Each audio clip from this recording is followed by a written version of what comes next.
1940年6月にドイツ軍がフランスのパリに迫ってきた時のことなんですけど。はい、パリ陥落の直前ですね。でその当時世界最強の工業力を誇るアメリカ軍がですね、パリの大使館を守るために用意できたサブマシンガンってたったの12丁だったんです。しかもそれを大型飛行機に乗せて急いで送ろうとしたっていう。結局パリがドイツ軍に陥落されてしまって、その飛行機の計画はキャンセルされたわけですが、当時のアメリカがいかに武器不足だったかを物語る衝撃的な事実ですよね。アメリカ軍の装備といえばなんか圧倒的な生産力で作られた安くて合理的なものであるというイメージがあります。しかし実際には全く逆の矛盾の塊のような武器が最後まで手放せなかった。それがトンプソンサブマシンガンです。もともとは1920年代にマフィアが構想に使っていたもので、とんでもなく値段が高いんです。今日の深掘りではアメリカ軍の大量生産の論理とははるかに矛盾するこの奇妙なパラドックスについて掘り下げていきましょう。もし今回の動画を楽しんでいただけましたら高評価とハイプをお願いします。また最新の動画をお見逃しになさないようにチャンネル登録もお願いします。まずそもそもなぜトンプソンがそこまで高くて重くて時代遅れだったのかを知る必要がありますね。確かに。そもそもサブマシンガンっていうカテゴリー自体、第一次世界大戦の塹壕戦で生まれたんですよね。はい、そうです。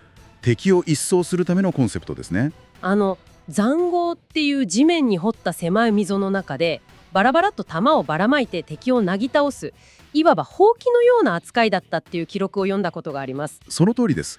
敵の弾を避けるために掘る溝ですから、いざその中に突入した時、狭いから長い小銃だと取り回しが悪いんです。長い銃だとあっち向いたりこっち向いたりするのに壁にぶつかっちゃいますもんね。だから短い重心でしかもたくさん弾が出る武器が必要だった。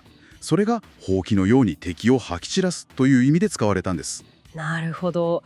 じゃあその塹壕戦のためにトンプソンは作られたんですか？それがですね、トンプソンは第一次世界大戦にはギリギリ間に合わなかったんです。それはなんというかタイミングが悪いですね。そうなんです。平和な時代がやってきてしまって、軍隊という一番の大口の顧客を失ってしまったわけです。なるほど。じゃあ売り先がなくなっちゃったわけですね。だから警察とか市民向けの民間用として生き残るしかなかったんです。だからシカゴのマフィアたちがこぞって使うようになったんですね。はい、ギャング映画でおなじみのスタイルですね。シカゴタイプライターなんて呼ばれ方もしましたね。軍用じゃなかったからあんなに無駄に豪華な作りになってしまったわけですか？いえ、実は総力戦を想定していない時代の設計だったからという方が正確かもしれません。機関部、つまり銃の心臓部であるレシーバー一つを作るのになんと70から80ものの切削加工が必要だったんです。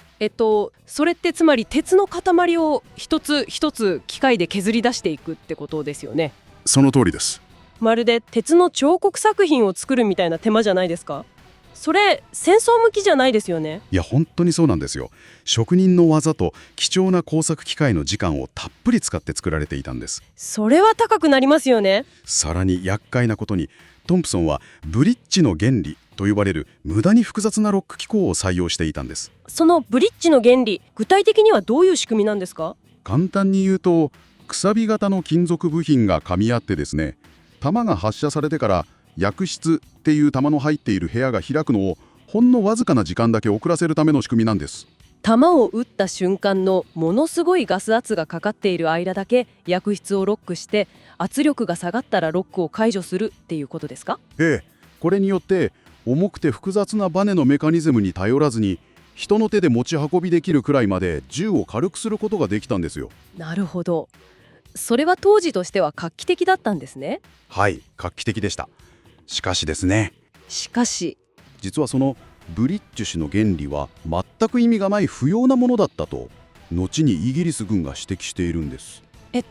そのくさび型の部品がなくてもちゃんと動くんですか？そうなんですよ。トンプソンが使う45口径の弾はもともと飛んでいくスピードが遅いんですよ。つまり弾が重心を抜けるのが速くないからガス圧も十分に下がってくれるんです。だからこんな複雑なロック機構なんて不要で、外しても作動に全く影響しないとまで言われていたんです。それはショックですね。せっかく頑張って作ったのに。そうなんです。しかもブリッシュの原理を実現するには金属部品同士をスムーズに貼り合わせる必要があるため、なんと銃の内部に油を塗るパッドまで内蔵していたんです。ちょっと待ってください。泥だらけの戦場に油のパッドなんて、埃や泥を吸い寄せてあっという間に目詰まりしてしまう原因になると思いますけど。普通はそう考えますよね。しかし実はトンプソンの信頼性はものすごく高かったんです。そうなんですか。あれだけ複雑なのに？はい。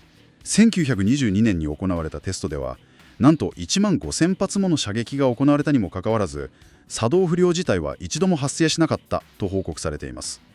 1万5000発って一度も止まらない？それはすごいですね。はい。ものとしては素晴らしかったんです。しかし手間がかかり、特許技術の使用量もコストに上乗せされる。総力戦にはふさわしくない高コストな兵器だったことは間違いありません。じゃあなぜそんな総力戦に向かない武器をアメリカ軍は延々と作り続けたんでしょうか？それを理解するには1940年頃のアメリカの切羽詰まった状況を見る必要があります。1940年というとヨーロッパで第二次世界大戦が始まってアメリカが巻き込まれる少し前ですよね。はい。1940年6月の時点でアメリカ軍全体で保有していたサブマシンガンはいくつだったと思いますか？どんなに少なくてもあの巨大なアメリカ軍ですから数万丁はあったんじゃないですか？実はわずか371丁しかなかったんです。371丁ですか？全軍でですよね。ええ、全軍です。あの巨大なアメリカ軍なのに一つの市街戦すらまともに戦えない数じゃないですか？本当に自利品だったんですよ。まさに絶望的な武器不足ですね。冒頭のパリの大使館に12丁しか送れなかったという話も納得です。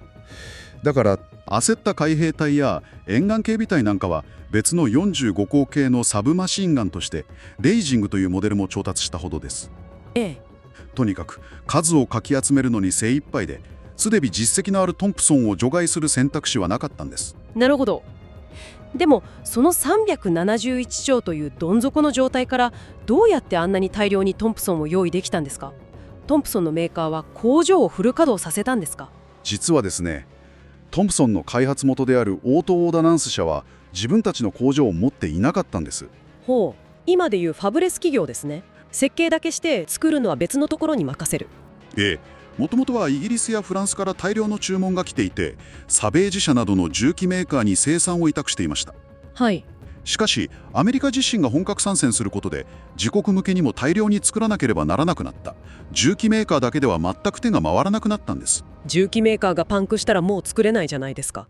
そこで彼らは重機以外の民間業者に部品作りを頼み込んだんです。その下請け業者のネットワークはなんと52社にも上りました。52社も？その中には化粧品のリップスティックのケースを作る会社やおもちゃ業者、印刷機械を作る会社まで含まれていました。へえ。でもお化粧の道具がどうやって物騒な機関銃の部品に結びつくんですか？そこがアメリカの産業の凄さなんです。リップスティックのケースって美しく、そしてスムーズに動くためにミリ単位の精度が求められますよね。つまり民間のコスメ業界がすでにミリ単位の金属の摩擦をコントロールするノウハウを持っていたということですか？まさにその通りなんです。日常品に求められるミリ単位の精度や民間の金属加工技術がトンプソンの精密な部品作りに合致したんです。なるほど。でもいくらリップスティックの会社が頑張っても基本の骨組みを作るのに70から80ものの削り出し工程があるならすぐに限界がきますよね。熟練工の手間も貴重な工作機械も塞がってしまいますし。はい、その通りです。そこでいよいよ切削加工に頼らない新型 M3 サブマシンガン、通称グリースガンの登場となるわけです。来ましたね、グリースガン。トンプソンの生産コストが85ドル以上したのに対してグリースガンはなんと20ドルっていう破格の値段だったんですよね。はい、トンプソンの4分の1以下です。ということは同じ予算で4人の兵士にサブマシンガンを持たせることができる。そういう計算になりますね。それって軍からしたらめちゃくちゃありがたい話ですよね。はい、とにかく無駄を省きました。であればですよ、それほど安くて手もかからず大量に作れる合理的な新型ができたなら無駄に高くて複雑なトンプソンはすぐにお払い箱になったはずですよね。普通はそう思いますよね。でもそうはならなかったのが戦争の皮肉なんです。なんでですか？新型のグリースガンは生産の立ち上げでいろんなトラブルが起きてしまって納期が遅れてしまったんです。そのせいで軍はトンプソンの生産ラインを止めるわけにいかず、結局1944年の2月までトンプソンを作り続けるしかなかったんです。なるほど。$20で作れる新型が目の前にあるのに、それの準備が整うまでは仕方なく4倍も高くて手間のかかる旧型をチュイーンと削って作り続けたと。そういうことになりますね。厳しい現実ですね。でもトンプソン側もただ黙っていたわけじゃないんですよ。なんとかコストを下げようといろいろと改善は行ったんです。ほう、どんな改善ですか？例えば元の M1928 というモデルから重心にあった放熱用のフィンをなくしてつるっとしたストレートバレルにした戦時艦位型が生産されました。さらにより機能を簡略化した M1 や M1A1 といった軍用モデルが新たに開発されました。はい。そしてイギリス軍に意味がないと言われた無駄なブリッシュの原理もついに削除されたんです。やっとくさび型部品がなくなったんですか？遅いですよ。ええ。これでコストも$45まで低下させました。それでもグリースガンに長分の値段ですが。それでも2倍ですか？結局最終的な生産数を見ると新型のグリースガンが62万丁だったのに対し旧型のトンプソンはなんとその2倍の138万丁も生産されたんです。いやー、総力戦のジレンマですね。無駄が多いと分かっていても、とにかく現場で必要な数を揃えるためにはどれほど古くて不都合なやり方でも最後まで止めることができない。そうなんです。止まれないんですよ。じゃあ現場の兵士たちはこの重くて高くて仕方なく作られ続けた銃をどう評価していたんですか？ここが現場のサバイバルツールとしての面白いところです。サバイバルツールとして？はい。例えば太平洋のロスネグロス島の戦いでのエピソードが有名です。兵士たちは胸の深さまで泥水に浸かりながら迂回作戦を行いました。当然トンプソンも泥水にどっぷり浸かったわけですが、あらかじめグリスを塗っておき、撃つ前に銃口を下げて水を抜けば最初の数発は遅いものの確実に撃てたという記録が残っているんです。胸まで泥水に浸かって水を抜けば撃てる。15000発テストの信頼性は伊達じゃなかったわけですね。これほど頼りになる相棒はないですよ。みんなこぞってトンプソンを欲しがったんじゃないですか？それがですね、必ずしもそうではなかったんです。前線の歩兵からは役に立たないという不評の声があったのも事実なんです。どうしてですか？あんなに丈夫で泥水から出しても撃てるのに。やっぱり重すぎるんですよ。5キロですよ、5キロ。確かに5キロはずっしりきますね。それにもともと歩兵のための主力火器ではないというのもありました。あれ？でも映画だと主役がトンプソンを手にして敵をなぎ倒して進んでいくシーンをよく見ますが、歩兵の主力火器はあくまでも数百メートル先を狙える小銃や機関銃なんです。なるほど。毎分700発っていう凄まじい発射速度からシカゴタイプライタルなんてあだ名がありましたけど、あくまで狭い空間で一気に敵を制圧するような特殊な状況に特化していたわけですね。なので指揮所防衛や市街戦、夜間パトロール用ですね。正規の歩兵部隊の編成では中隊が管理する扱いで誰が持つかの指定もなかったんです。なるほど。さらにある特定の戦場、特に太平洋のジャングル戦においてはまた違った問題が起きたんですよ。問題？何ですか？音の問題です。音？トンプソンが発射する45口径弾の音が日本軍の 6.5 ミリ弾の音に非常に似ていたんです。うわー、それは怖い。視界が数メートルしか効かないうっそうとしたジャングルで味方が撃っているトンプソンの音が敵の銃撃音に聞こえちゃうってことですか？その通りです。ジャングルでは音と匂いが生き残るための命綱になります。ただでさえ重くて不評だった上に撃つたびに味方から敵だと勘違いされてフレンドリーファイヤー、つまり同士撃ちのリスクが高まるんです。だから前線の歩兵には敬遠される傾向もありました。なるほど。重くて体力を奪われる上に引き金を引けば味方に撃たれるかもしれない。そんなジレンマを抱えていたら前線では使えませんね。じゃあ結局誰にも使われなくなったんですか？いえ、逆です。前線の歩兵が敬遠した代わりに後方にいる通信隊とか歩兵の前進観測員、車両の運転手みたいな強力な護衛火器が欲しい人たちには非常に重宝されたんです。なるほど。後方支援部隊の人たちは普段は遠くの敵を撃つ必要はない。でもいざ敵が近づいてきた時には絶対に壊れないタフな盾が必要になる。しかも後方ならジャングルの真ん中で味方に間違われるリスクも低い。まさに適材適所です。専門的な任務をこなしながらでも持ち運べて、いざ敵に遭遇した際、一瞬で大量の弾をばらまいて相手をねじ伏せ、その場から離脱できるトンプソンは、彼らにとってこれ以上ないほど頼もしい存在でした。371丁のどん底から始まり、無駄だらけの彫刻のような気候を抱えながらも、結局138万丁も作られ、兵士たちと泥水をすすったトンプソン。合理性だけでは語れない戦場のリアルと人間のしぶとさがありますね。カタログスペックや工場の生産効率という平時の論理で見れば、決して合理的な選択肢ではありませんでした。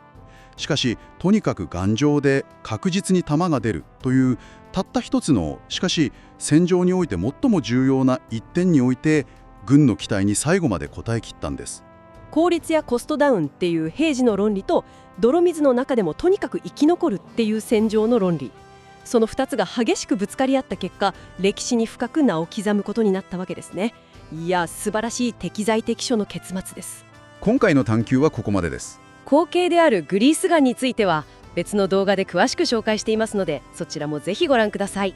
もし今回の動画を楽しんでいただけましたら、高評価とハイプをお願いします。また最新の動画を見逃しないようにチャンネル登録もお願いします。それではまた次回の深掘りでお会いしましょう。